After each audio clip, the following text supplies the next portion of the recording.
Assalamualaikum warahmatullahi wabarakatuh, dan kembali kita lagi dalam channel YouTube kita Master Kimia SPM, Cikgu Kimia Handsome. Okey, baik.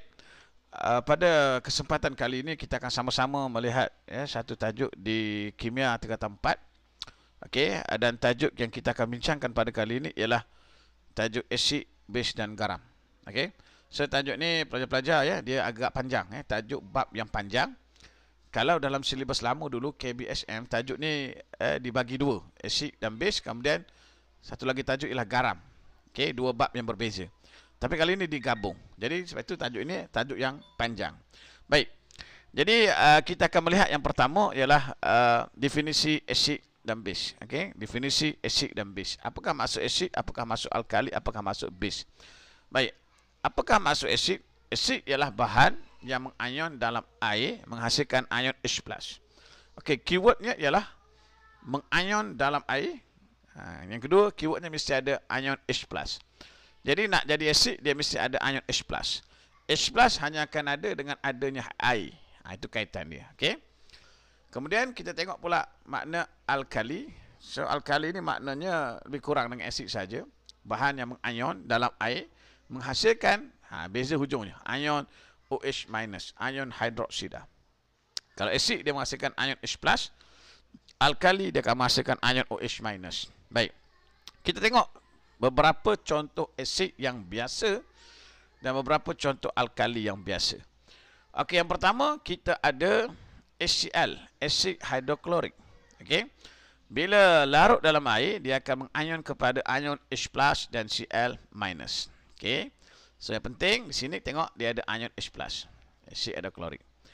Kemudian kita ada yang kedua, asid nitrik HNO3, dia mengayon kepada ion H+ dan juga ion nitrat. Kemudian kita ada pula asid sulfurik H2SO4, juga dia akan mengayon kepada H+, cuma di sini dia akan menghasilkan 2 mol H+ dan ion sulfat.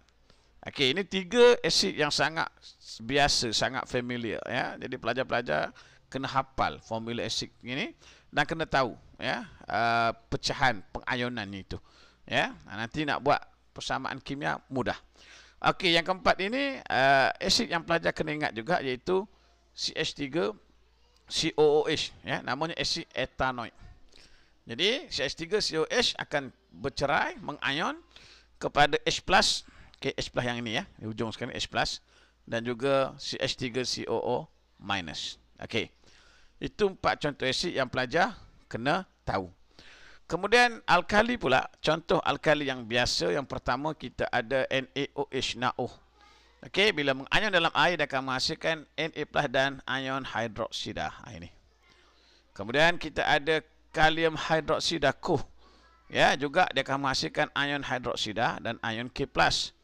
Kemudian kita ada barium hidroksida. Okey, dia akan menghasilkan OH-, tapi 2 mol di sini. Okey. Dan satu lagi ya, alkali juga, tapi dia tidak ada OH bagaimana NaOH, KOH, OH ya, iaitu NH3. Ya, ini kita panggil namanya amonia ya, amonia.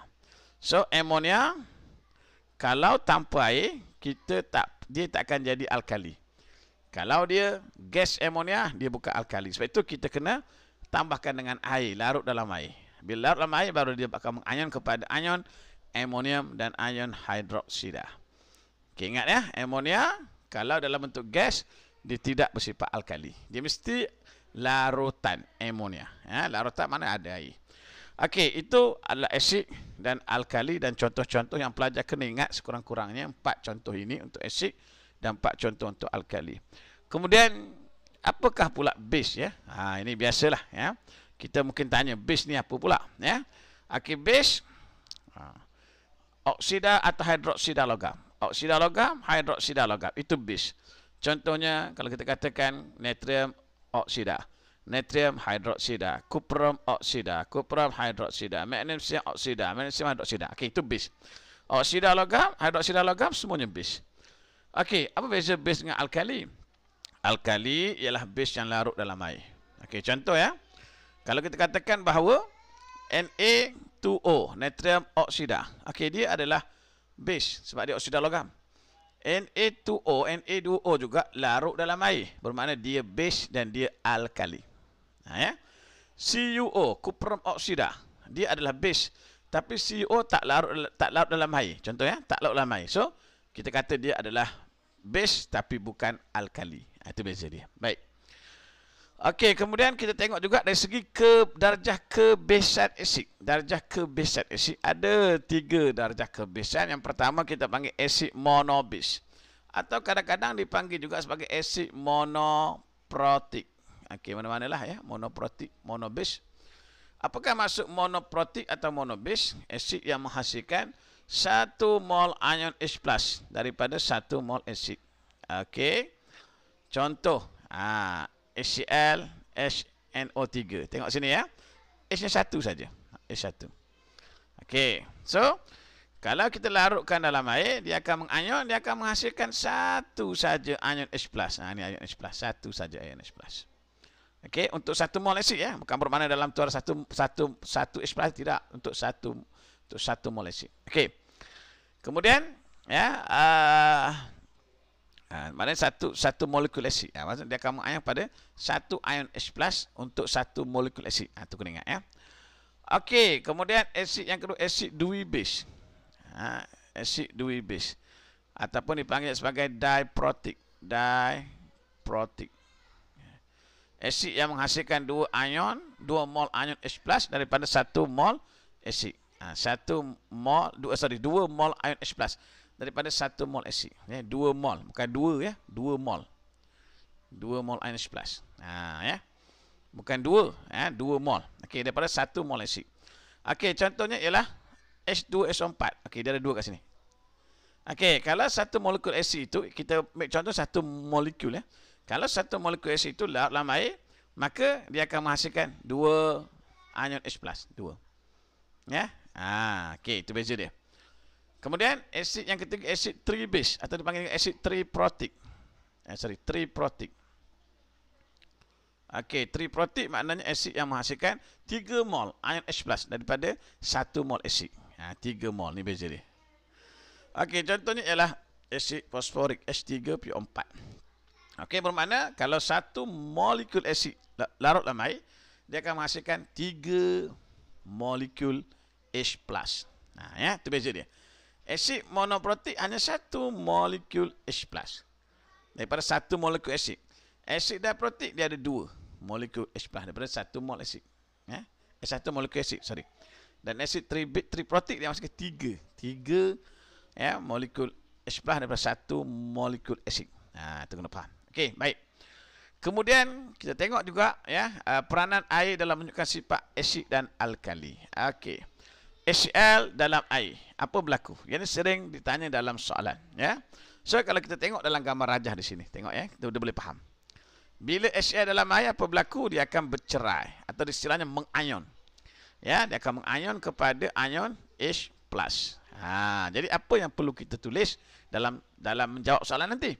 Okey, asid mengion kepada ion H+. Istilahnya ialah mengion. So dalam air HCl akan mengion kepada ion H+, maka di situ akan terdapatnya ion H+, maka HCl dalam air kita panggil namanya asid hidroklorik.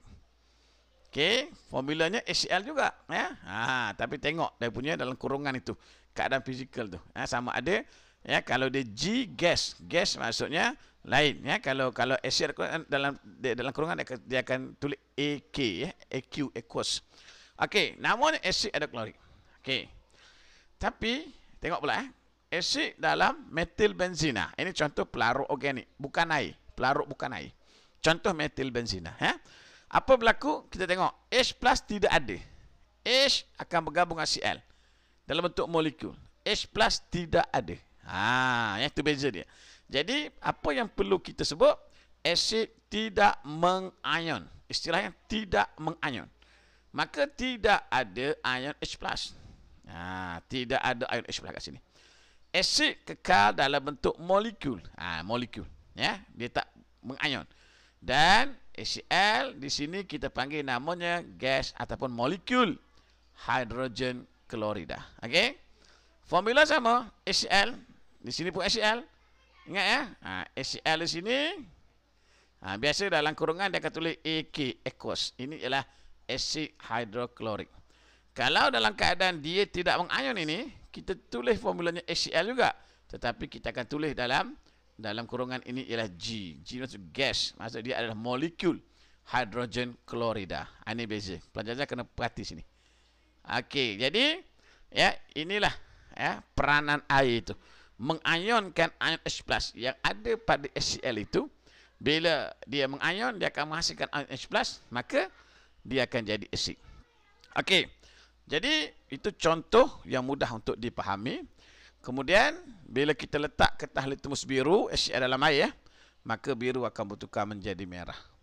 Kalau kita letakkan campurkan dengan serbuk Mg, maka ada tindak balas berlaku di mana gelembung udara terbebas. Dan bila kita buat persamaan, dia akan menghasilkan nanti ya H2 HCl tambah Mg dapat MgCl itu tambah H2. Ini ialah gas yang terbebas ini. Okey, ada tindak balas. Okey. Kalau kita tambahkan, kalau kita letakkan dalam HCl dalam metil benzina, ya, maka tiada perubahan pada kertas litmus biru. Sebab apa? Sebab dia tidak jadi asid. Dia tidak jadi asid ada klorik, tapi dia akan jadi molekul hidrogen klorida. Bila kita tambahkan dengan serbuk magnesium, tiada apa-apa berlaku, tiada perubahan. Ya. Okey, begitu juga kalau dalam air tadi kita tambah dengan kalsium karbonat, maka kita akan dapati ada gelembung udara terbebas. Gelembung udara ini daripada mana? Daripada gas karbon dioksida yang terhasil. Ya, itu dia. Tapi kalau kita tambahkan dengan kalsium karbonat, HCl tadi dalam pelarut organik, maka tidak ada apa-apa yang berlaku. Itu beza dia. Jadi perlu ingat kesimpulannya HCl, asid ke alkali ke apa-apalah. Contoh sini HCl kita ambil kan. Kalau dalam air, barulah dia akan jadi asid. Maksudnya dalam air, barulah dia akan menunjukkan sifat-sifat asid. Apa sifat asid? Menukarkan litmus biru pada merah, bertindak balas dengan logam, menghasilkan hidrogen, bertindak balas dengan karbonat logam, menghasilkan karbon dioksida, itu sifat asid. Tapi kalau asid atau HCl dalam pelarut bukan air, contoh metil benzina, contoh lain kan, banyaklah yang bukan air itu. Ya? Kadang-kadang dia bagi dalam bentuk contoh yang lain. Ya, contoh yang lain tak apa, yang penting bukan air, maka HCl tidak akan jadi asid, ya, maka dia tidak akan menunjukkan sifat-sifat asid, insyaallah. Jadi semoga sedikit penjelasan dapat memberi kepahaman kepada pelajar. Jadi sekian, terima kasih, jangan lupa menyokong kami, teruskan ya, subscribe video-video kami dan juga video-video yang kami akan ya upload dalam YouTube, insyaallah. Sekarang itu, assalamualaikum warahmatullahi wabarakatuh.